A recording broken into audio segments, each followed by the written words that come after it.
India एक democratic country है जहां इलेक्शंस हर 5 साल में होते हैं और अगर देखा जाए तो हर साल कहीं न कहीं इलेक्शंस चल ही रहे होते हैं।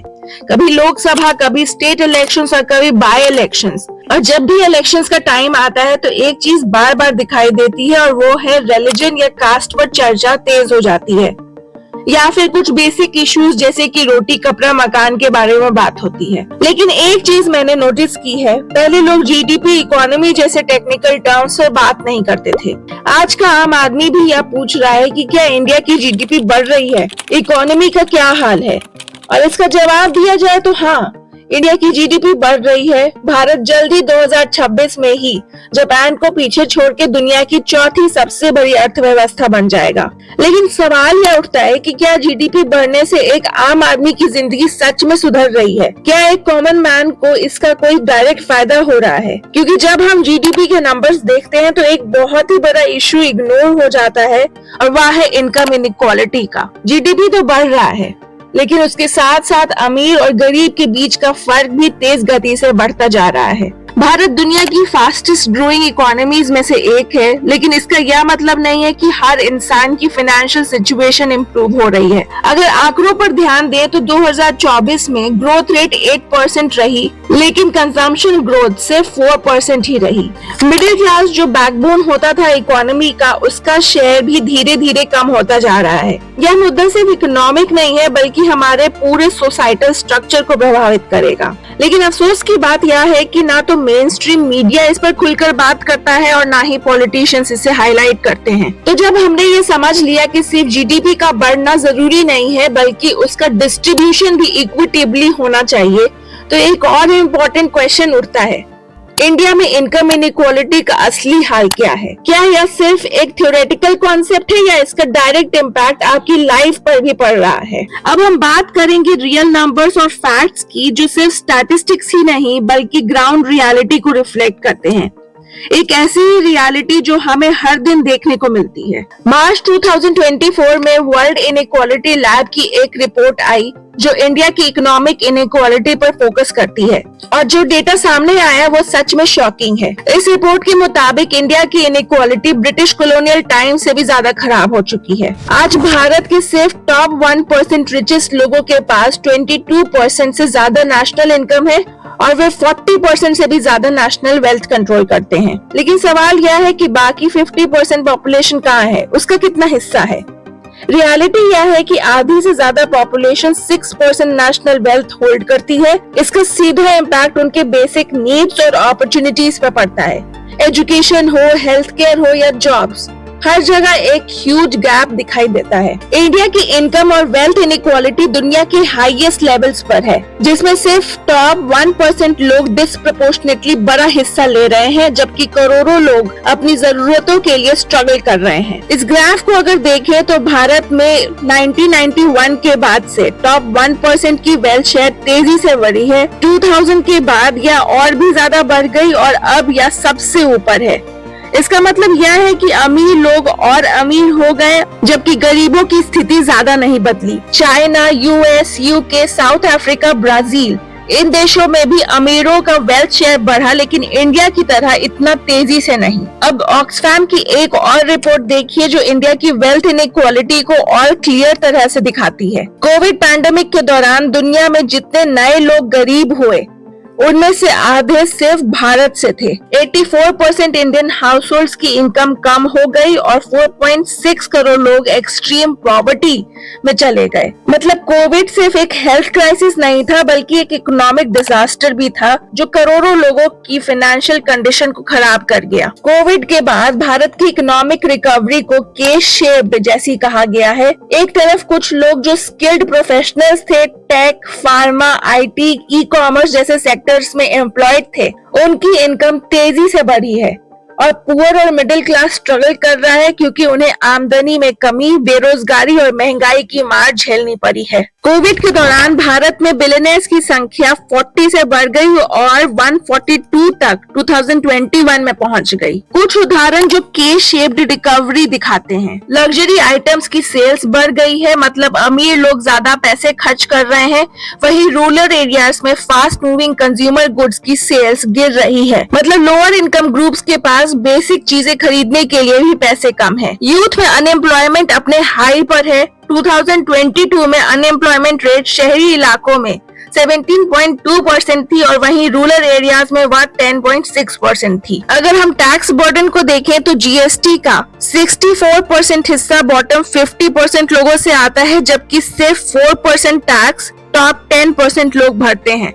मतलब जो गरीब है उस पर डिस्प्रपोर्शनेटली टैक्स का ज्यादा बोझ है। देश में इनकम इनइक्वालिटी का डायरेक्ट प्रूफ देखने को मिलता है। फूड एंड एग्रीकल्चरल ऑर्गेनाइजेशन के regional overview of food security and nutrition 2023 के रिपोर्ट में बताया गया कि भारत में 74% लोग एक हेल्दी डाइट अफोर्ड नहीं कर सकते। इंडिया का ग्लोबल हंगर इंडेक्स 2024 में स्कोर 27.3 था, जो सीरियस कैटेगरी में आता है। सबसे ज्यादा चिंता की बात यह है कि चाइल्ड वेस्टिंग रेट 18.7% है, जो दुनिया में सबसे ज्यादा है। मतलब हमारे यहाँ इतने बच्चे सीवियर मैल न्यूट्रिशन के शिकार हैं। इसके अलावा ग्लोबल जेंडर गैप रिपोर्ट 2023 के मुताबिक इंडिया 146 देशों में से 127th रैंक पर है। वर्कफोर्स में मिसिंग विमेन का सीरियस इशू है, जो सिर्फ एक सोशल प्रॉब्लम नहीं बल्कि इकोनॉमिक ग्रोथ में भी बाधा डालता है। इससे पुरुषों और महिलाओं की आमदनी के बीच बहुत बड़ा फर्क देखने को मिलता है। शहरी क्षेत्रों में पुरुषों की कमाई महिलाओं से 29.4% ज्यादा है, जबकि ग्रामीण क्षेत्रों में यह अंतर 51.3 तक पहुंच गया। शहरी और ग्रामीण लोगों की कमाई के बीच फासला बढ़ता जा रहा है और गाँव में रहने वाले लोग आर्थिक रूप से पिछड़ रहे हैं। शहरी पुरुष की कमाई 2023 में ग्रामीण पुरुषों से 41.4% ज्यादा थी, जबकि 10 साल पहले यह अंतर सिर्फ 32.9% था। यानी अमीर और गरीब के बीच की खाई और गहरी हो रही है। ग्रामीण महिलाओं की कमाई भी शहरी महिलाओं से काफी पीछे है। 2023 में शहरी महिलाओं की कमाई 65% ज्यादा थी, जबकि 2017 में यह अंतर 62.9% था। इनकम इनइक्वालिटी भारत में जाति के आधार पर भी दिखाई देती है। अगर भारत में बिलियनर्स को देखा जाए तो उनमें से 90% wealth so called upper caste individuals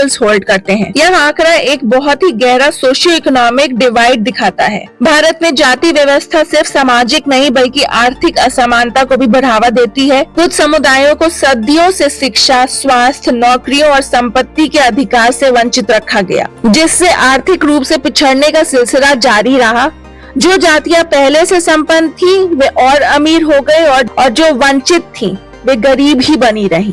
अब तक हमने देखा कि भारत में इनकम इनइक्वालिटी इतनी ज्यादा है, लेकिन अब सवाल यह उठता है कि आखिर इसकी वजह क्या है? क्यों कुछ लोग दिन पर दिन अमीर होते जा रहे हैं जबकि बाकियों की जिंदगी मुश्किल होती जा रही है? इसके पीछे कई बड़े कारण हैं, जैसे अशिक्षा, जाति और जेंडर भेदभाव, शहरी और ग्रामीण इलाकों के बीच बढ़ता अंतर और वेल्थ कॉन्सेंट्रेशन। अब हम इन कारणों को डिटेल में समझेंगे ताकि यह साफ हो सके कि अमीरी गरीबी का ये अंतर सिर्फ मेहनत पर नहीं बल्कि सिस्टम और समाज की गहरी जड़ों के पीछे छिपे फैक्टर्स पर निर्भर करता है। अगर हम बिग पिक्चर देखें तो इंडिया में इनकम इनइक्वालिटी को बढ़ाने वाले 3 बड़े कारण हैं: इकोनॉमिक फैक्टर्स, सोशल फैक्टर्स और पॉलिटिकल फैक्टर्स। इन तीनों के अंदर भी कुछ छोटे छोटे कारण छिपे हुए हैं जो इस इनइक्वालिटी को और भी ज्यादा गहराते हैं। अब हम इन फैक्टर्स को एक एक करके डिटेल में समझेंगे ताकि यह साफ हो सके कि आर्थिक नीतियां, सामाजिक भेदभाव और पॉलिटिकल डिजाइन कैसे इनइक्वालिटी को बनाए रखते हैं और बढ़ाते हैं। इकोनॉमिक फैक्टर्स के अंदर पहला कारण है भारत में तेजी से बढ़ती जनसंख्या इनकम इनइक्वालिटी को और भी ज्यादा बढ़ा रही है। जब ज्यादा लोग कम रिसोर्सेज को शेयर करते हैं तो रोजगार के मौके घटते हैं, सैलरी कम होती है और गरीबी भी बढ़ती है। भारत एक कृषि प्रधान देश है और वर्ल्ड बैंक के 2023 की रिपोर्ट के अनुसार करीब 43.5% लोग भारत में खेती पर निर्भर हैं। बढ़ती आबादी के साथ साथ खेती करने के लिए जमीन छोटे छोटे टुकड़ों में बढ़ती जा रही है। जब एक ही परिवार की जमीन अगली पीढ़ियों में बढ़ती है तो हर सदस्य को बहुत ही छोटी जमीन मिलती है, जिसे कहते हैं मार्जिनल फार्मिंग। इंडिया के एग्रीकल्चर सेंसस 2015 के मुताबिक भारत के 86.1% किसान छोटे और मार्जिनल लैंड होल्डर्स हैं, जिनके पास 2 हेक्टेयर से भी कम जमीन है। छोटी जमीन पर खेती करने से ज्यादा पैदावार करना मुश्किल हो जाता है, जिससे इनकम नहीं बढ़ती। छोटे खेतों में मशीनों का इस्तेमाल मुश्किल होता है, जिससे ज्यादा मजदूरों की की जरूरत पड़ती है और कॉस्ट ऑफ प्रोडक्शन भी बढ़ जाता है। एक तो इनकम लो और कॉस्ट ऑफ प्रोडक्शन हाई होने की वजह से किसानों को खेती से बहुत कम मुनाफा होता है। इसका मतलब यह है कि भारत में ज्यादातर किसान अपनी जरूरतें पूरी नहीं कर पाते और कम इनकम के दायरे में ही फंसे रह जाते हैं। तो अगर करीब आधी आबादी इस तरह के लो इनकम के विशेष साइकिल में है तो इनकम इनइक्वालिटी पूरे राष्ट्रीय स्तर पर बढ़ेगी ही। दूसरा कारण जो इकोनॉमिक फैक्टर के अंदर आता है वह है जॉबलेस ग्रोथ। भारत की इकोनॉमी ग्रो कर रही है लेकिन जॉब क्रिएशन उसी स्तर पर नहीं हो रहा है। ऐसे सिचुएशन को कहते हैं जॉबलेस ग्रोथ। आइडियली ऐसा होता है कि जब कोई देश आर्थिक रूप से विकसित होता है तो कृषि में काम करने वाले लोग धीरे धीरे मैन्युफैक्चरिंग सेक्टर में शिफ्ट होते हैं, लेकिन भारत में ऐसा नहीं हुआ। भारत की ग्रोथ स्टोरी थोड़ी असामान्य रही है। भारत ने खेती से सीधे सर्विसेज सेक्टर में छलांग लगा दी। भारत में मैन्युफैक्चरिंग सेक्टर की धीमी ग्रोथ की वजह से लोगों को कृषि से मैन्युफैक्चरिंग की तरफ जाने का मौका ही नहीं मिला। इसका नतीजा यह हुआ कि जो लोग अच्छी एजुकेशन और प्रोफेशनल स्किल्स अफोर्ड कर सकते थे वे सीधे सर्विसेज सेक्टर में चले गए। मैन्युफैक्चरिंग सेक्टर पहले भी भारत में अविकसित था और आज भी स्ट्रगल कर रहा है। इस वजह से कम पढ़े लिखे लोगों के लिए नौकरी के मौके नहीं बने। एक बड़ी आबादी बेरोजगार रह गई क्योंकि उनके पास सर्विसेज सेक्टर में उपयोग आने वाली स्किल्स नहीं थी और कमजोर मैन्युफैक्चरिंग सेक्टर ने उन्हें काम नहीं दिया। इनकम इनइक्वालिटी बढ़ती गई क्योंकि सिर्फ एक छोटे तबके को ही अच्छी नौकरियां मिली जबकि बाकी लोग संघर्ष करते रहे। अगला कारण है वर्कफोर्स का लो स्किल लेवल। इंडिया में एक बड़ा इशू है कि एजुकेशन और जॉब मार्केट के बीच एक बड़ा गैप है। हमारे स्कूल्स और कॉलेजेस थ्योरेटिकल नॉलेज तो देते हैं पर जो प्रैक्टिकल स्किल्स और इंडस्ट्री लेवल ट्रेनिंग होनी चाहिए वो नहीं मिलती। इसका परिणाम यह है कि ग्रेजुएट्स के पास डिग्री तो होती है पर उन्हें जॉब नहीं मिलती क्योंकि उनके स्किल्स मार्केट की डिमांड के अनुसार नहीं होते। मैन्युफैक्चरिंग और सर्विसेज सेक्टर में नए जॉब्स तो आते हैं पर स्किल्ड वर्कफोर्स की कमी की वजह से उन्हें फिल करना मुश्किल होता है। आईटी, फाइनेंस, हेल्थ केयर जैसे हाई पेइंग सेक्टर्स में जॉब तो उन्हीं लोगों को मिलेगी जो स्पेशलाइज्ड स्किल्स और प्रोफेशनल एजुकेशन अफोर्ड कर सकते हैं, पर रूरल और लोअर इनकम बैकग्राउंड के लोगों के पास यह अपॉर्चुनिटी नहीं होती। इस वजह से वे लो पेइंग अनस्टेबल जॉब्स में अटके रह जाते हैं। इसका डायरेक्ट इम्पैक्ट इनकम इनइक्वालिटी पर पड़ता है। जो लोग स्किल्ड जॉब्स ले सकते हैं उनकी सैलरीज में बढ़ोतरी देखने को मिलती है जबकि अनस्किल्ड लोग मिनिमम वेजेस पर स्ट्रगल करते हैं। इनकम की डिस्पैरिटी सिर्फ एक थ्योरेटिकल बात नहीं है बल्कि पीरियोडिक लेबर फोर्स सर्वे 2017-18 का डेटा भी इसी इनइक्वालिटी को दिखाता है। रिपोर्ट्स के मुताबिक इंडिया के टॉप 10% पॉपुलेशन बॉटम 64 पॉपुलेशन जितना कमाता है और सिर्फ 10% लोग ही 1/3 नेशनल इनकम ले जाते हैं। अगर सबको इक्वल ग्रोथ की अपॉर्चुनिटीज नहीं मिली तो यह गैप और ज्यादा बढ़ता चला जाएगा। अगला कारण जिसके बारे में ज्यादा बात नहीं होती है वह है इंडिया में मिसिंग मिडिल का मुद्दा। इंडिया की इकोनॉमी एक बाइपोलर स्ट्रक्चर को फॉलो करती है जिसका मतलब है कि या तो देश में बहुत बड़े बड़े कॉर्पोरेशंस हैं या छोटे छोटे इनफॉर्मल बिजनेस, लेकिन इनके बीच का मिडिल सेगमेंट जो मिड साइज्ड एंटरप्राइजेस होने चाहिए वो मिसिंग है। इससे एक बहुत बड़ा इकोनॉमिक इम्बैलेंस क्रिएट होता है जो इनकम इनइक्वालिटी को और भी ज्यादा बढ़ाता है। बड़ी कंपनीज ऑटोमेशन या हाई स्किल लेबर को यूज करती हैं जिसमें कम लोगों को जॉब मिलती है। दूसरी तरफ छोटे बिजनेसेस फाइनेंशियल और रेगुलेटरी कंस्ट्रेंट्स की वजह से बढ़ नहीं पाते। इस वजह से जॉब अपॉर्चुनिटीज रिस्ट्रिक्टेड रहती हैं। मिड साइज्ड फर्म्स जो मिडिल लेवल जॉब्स क्रिएट कर सकती थी वो ज्यादा है ही नहीं, तो ज्यादा लोग इनफॉर्मल सेक्टर में डेली वेज लेबरर्स और स्ट्रीट वेंडर के तौर पर काम करते हैं। इसमें सैलरीज बहुत लो होती हैं, जॉब सिक्योरिटी और फाइनेंशियल स्टेबिलिटी नहीं होती। दूसरी तरफ बड़े कॉर्पोरेट जॉब्स सिर्फ हाईली एजुकेटेड और स्किल्ड वर्कफोर्स को ही मिलते हैं। इस वजह से रिच और पुअर के बीच का गैप और ज्यादा बढ़ता जा रहा है। इंडिया में स्मॉल बिजनेसेस का स्केल अप होना मुश्किल होता है क्योंकि बैंक लोन्स, इन्वेस्टमेंट और गवर्नमेंट सपोर्ट लिमिटेड होता है। रेगुलेटरी बैरियर्स और ब्यूरोक्रेटिक हर्डल्स भी एक बड़ी दिक्कत है। इस वजह से स्मॉल बिजनेसेस ग्रो नहीं कर पाते और मिडिल साइज्ड एंटरप्राइजेस डेवलप नहीं हो पाते। यानी जो मिडिल लेवल एम्प्लॉयमेंट और इनकम अपॉर्चुनिटीज क्रिएट होनी चाहिए थी वो एग्जिस्ट ही नहीं करती। इस वजह से इनकम इनइक्वालिटी और भी ज्यादा रीइंफोर्स होती है और एक large section section of population low income trap में फंसा रहता है। दूसरा प्रमुख कारण है इनकम इनइक्वालिटी के पीछे, वो है सोशल फैक्टर्स। इकोनॉमिक डिस्पैरिटी सिर्फ फाइनेंशियल और पॉलिसी रिलेटेड फैक्टर्स की वजह से नहीं होती, बल्कि सोसाइटल स्ट्रक्चर भी इसमें एक मेजर रोल प्ले करता है। इंडिया में सोशल हायरार्कीज और डिस्क्रिमिनेशन के कारण इनकम इनइक्वालिटी और भी ज्यादा बढ़ जाती है। कास्ट सिस्टम इकोनॉमिक मोबिलिटी को रिस्ट्रिक्ट करता है। ऐतिहासिक रूप से सो कॉल्ड लोअर कास्ट के लोगों को एजुकेशन, लैंड ओनरशिप और बिजनेस अपॉर्चुनिटी से दूर रखा गया। आज भी उनके लिए हाई पेइंग जॉब्स और फाइनेंशियल रिसोर्सेज तक पहुंचना मुश्किल होता है। भारत में जेंडर पे गैप है। इंडिया में वुमेन वर्कफोर्स पार्टिसिपेशन सिर्फ 25% के आसपास है, जो ग्लोबल एवरेज से काफी कम है। जो महिलाएं काम करती हैं, उनको आदमियों की तुलना 30 से 50% कम सैलरी मिलती है। रूरल एरियाज में यह गैप और भी ज्यादा बढ़ जाता है।